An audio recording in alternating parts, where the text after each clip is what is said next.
انا هذاك اللي صورني، انا غادي نقول لكم انا شنو عندهم. انا نقول لكم دابا اللي عندهم هما، انا نقول لكم شنو عندهم. عندهم انني كنت خارج من الدوش في بيت اللي كنا في الفيلا، خارج من الدوش، خارج من بوكسر عادي، ندوش في داري، هذه كتسمى داري، في الدار ديالنا، خارج من الدوش عادي، داير فوطه بوكسر. شخص اخذ لي مقطع فيديو، شفتو في المرايه، انا شفتو في المرايه، شفتو انا هكا عادي الطار، شفتو في المرايه مصور كيدور معايا التليفون هكا. داكشي قديم كنا كنعملو حنا مازال صغارين، تصور ويلا شدينا التليفون تصور، فهمتي. هذا المقطع الا شفتو انا غنقول لكم من دابا لا تسرب، عارفوا شكون غيتسرب وعادي، فهمتيني. المهم هادشي اللي كاين، واللي عنده شي حاجه غير ينزلها. الا كان عادي اكيد عارف، عادي جدا، عادي جدا. انا خارج في الدوش بحال انت كتخرج في الدار، ماشي في الزنقه، انا خارج في الدوش في الفيلا، دوشت خارج حالي عادي، لبس حويجاتي عادي جدا، ما كاين حتى شي حاجه، ماني في الزنقه، ماني خارج، ماني حتى شي حاجه. تقدروا تشوفوا هذاك. انا الا شفتوا هذا الفيديو خرج غنخرج فيديو اكثر منه، اكثر منه.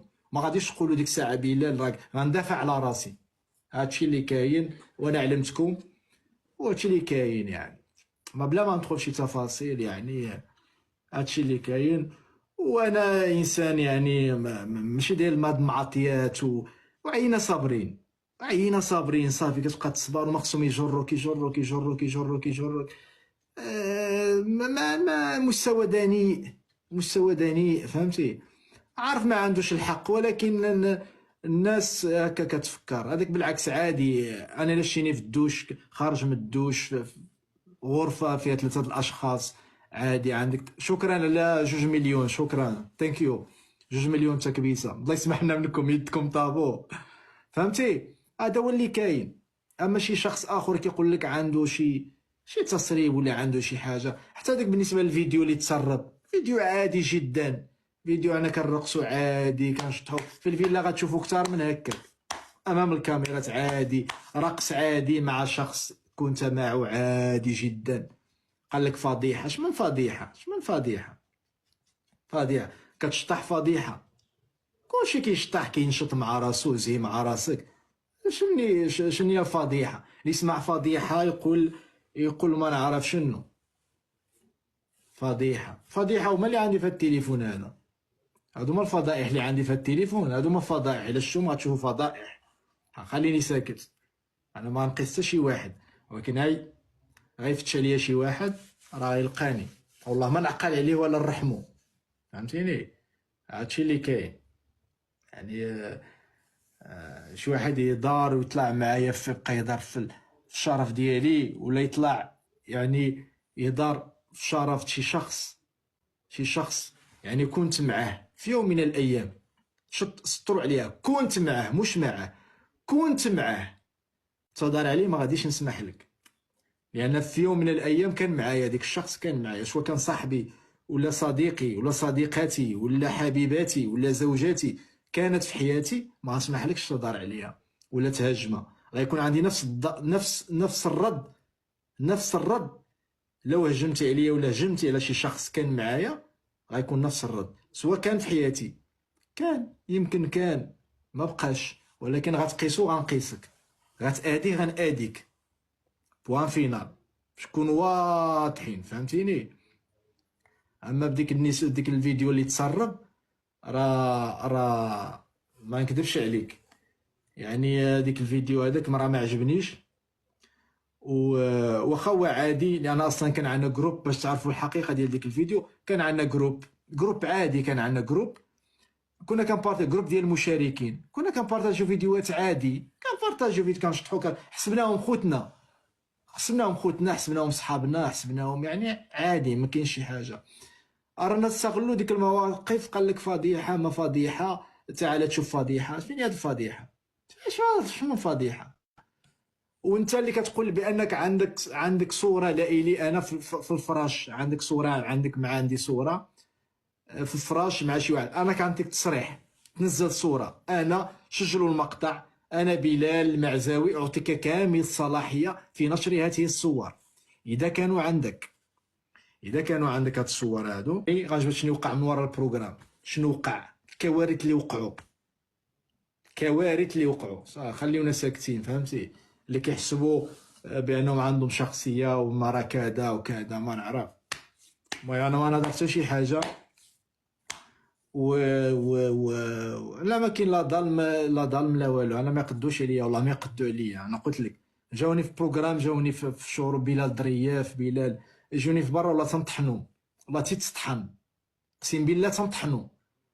فهمتي؟ نطحنوا فهمتي؟ ولكن جينا في بروغرام وكذا وناس كتفرج وعندنا الاحترام، عائلات كتشوفنا وكذا، ولكن كيفتشوا عليك يعني ضرة. فهمتيني؟ ماذا ما كان فين يا لارا، فين هي لارا؟ ما في لارا يعني. واش فهمتوا؟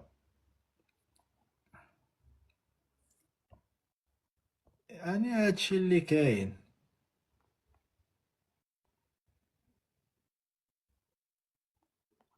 المهم انا هدرت وبلا ما تبقى انا هادشي اللي كاين. كل واحد يدخل في سوق راسو، كل واحد بركه من الجلد. لا صافي جلدنا، ماشي جلدنا، واقع. ما كاين لا جلد لا والو، هادشي واقع عشنا، وعشنا من ورا الفيلا وعشنا. فهمتي؟ فين هو ابره؟ ما عنديش ابره انا، ما فين هو ابره؟ ما عنديش. فهمتي؟ يعني هادشي اللي كاين. يعني ناس كتشوفك ساكت، انت ماشي ساكت على حساب انك ضعيف ولا ما عندك ما تقول ولا، بالعكس عندي.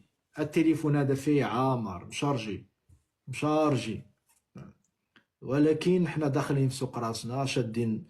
صافي البرنامج صافي فات، الله يجعل البركة، الله يخلف. فهمتي؟ صافي. ولكن هما باقي لاصقين، باقي تابعين، باقي تابعين كيعفروا. وانت اقريد وما شنو. رفع قضية شني بلال؟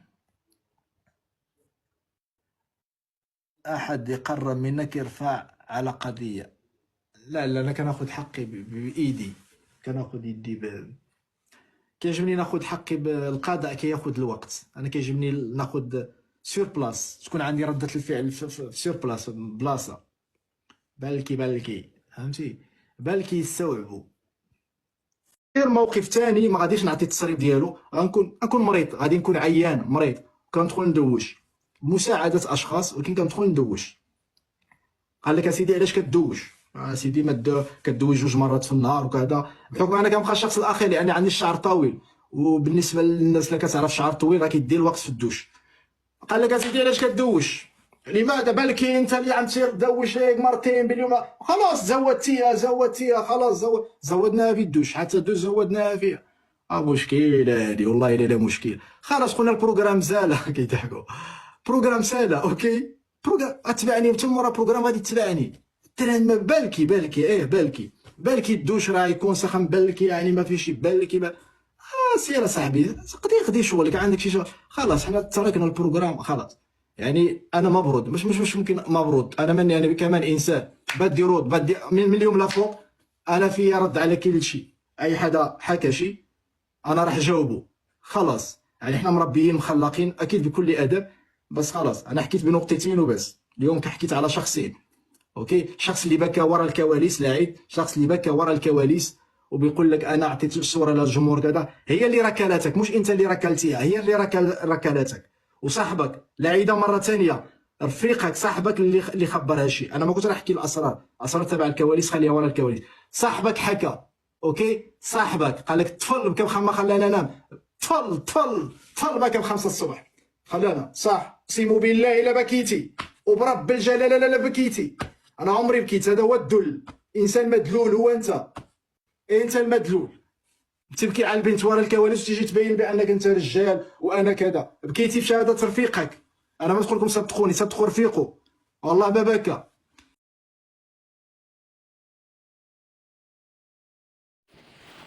يبدو أن برنامج ريل لاين لم يتوقف عند حد الإثارة داخل الفيلا فقط، بل استمرت كواليسه في الظهور حتى بعد انتهائه، وهذه المرة مع كشف بلال المغربي عن تفاصيل صادمة حول ما عاشه خلال إقامته مع باقي المشتركين.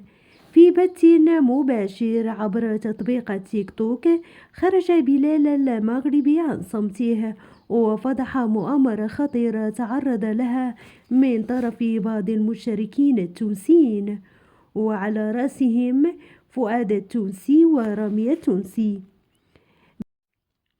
بحسب تصريحاته، فإن هؤلاء المشتركين حاولوا استغلال لحظة استحمامه داخل الفيلا، حيث قاموا بتصويره دون علمه، ومن ثم بدأوا بابتزازه وتهديده بنشر الفيديو إن لم يتمثل لمطالبهم.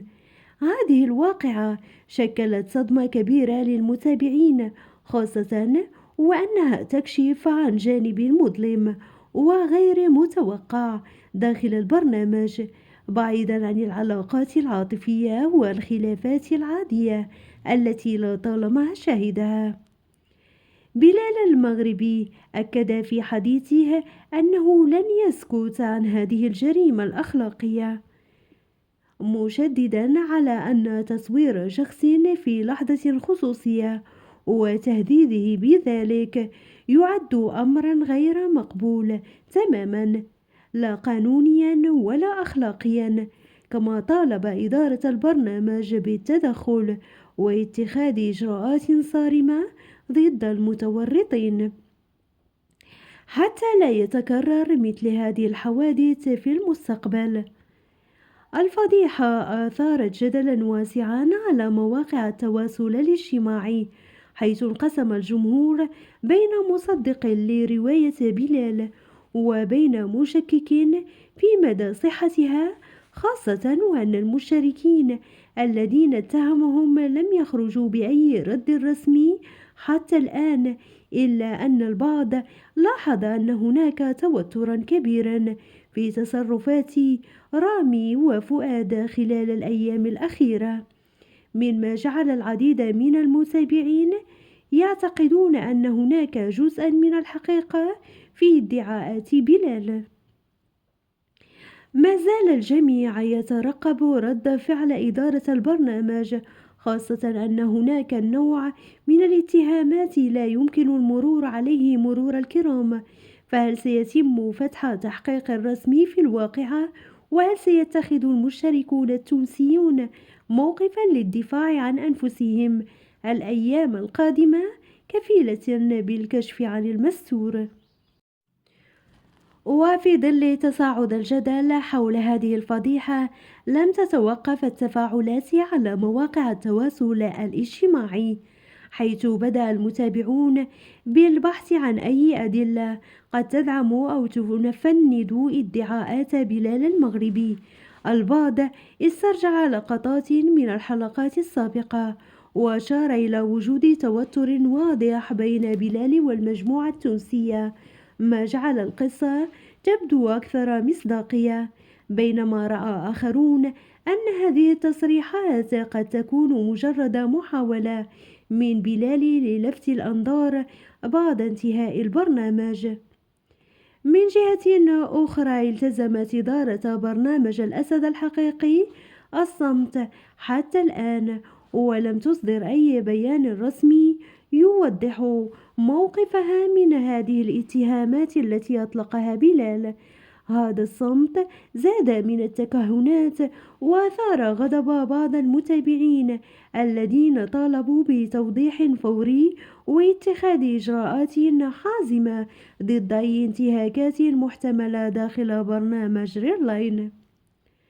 على الصعيد الشخصي، يبدو أن بلال المغربي متأثر بشدة بما حدث، حيث صرح بأنه يعاني من ضغوط نفسية كبيرة بسبب هذه الواقعة، وأنه يفكر في اللجوء إلى القضاء إذ لم يتم اتخاذ أي إجراء من طرف إدارة البرنامج، كما أشار إلى أن هذه الفضيحة أثرت على حياته الشخصية بشكل كبير، وأنه أصبح يشعر بانعدام الأمان بسبب ما تعرض له من ابتزاز.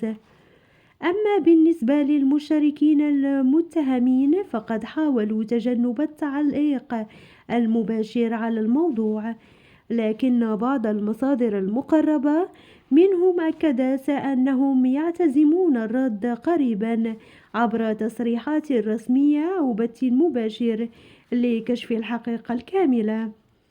من وجهة نظرهم البعض يتوقع أن يحاولوا قلب الطاولة على بلال المغربي واتهامه بالمبالغة أو تلفيق القصة لأسباب غير واضحة حتى الآن.